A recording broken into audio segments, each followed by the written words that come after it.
So guys, ako may hingi sa inyo na guys, nandito ako ngayon sa inyong atubangan guys. Para guys, mamananghid ako sa inyo guys.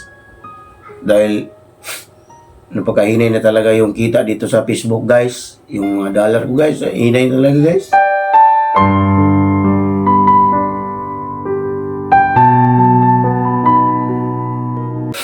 Gusto ko sana sabihin sa inyo guys, kaya po ako din dito sa ABCCBN guys. Dahil gusto kong manawagan sa inyo guys na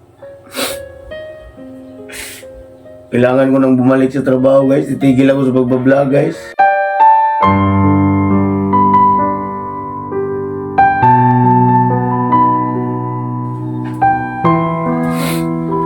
Hindi na talaga mabubuhay yung pamilya ko sa pag-vlog guys. Tumigil ako sa trabaho guys para mag-focus sa vlogging guys. Ngayon ang hindi na talaga yung kita guys. Hindi na talaga madala guys. Yung inuulam namin dito guys, araw-araw guys. Minsan tuyo guys, minsan sardinas lang guys. Napakaluoy na talaga guys. Kaya hingi ako sa inyo ng tawad guys na titigil ako sa pag-vlog guys. Babalik na ako sa trabaho guys. Kasi hindi talaga magsilbi guys. Ginugutom talaga kami guys. Kaya sa mga followers ko dyan, salamat sa inyong lahat. Dahil sa mga sulit suporta ninyo guys.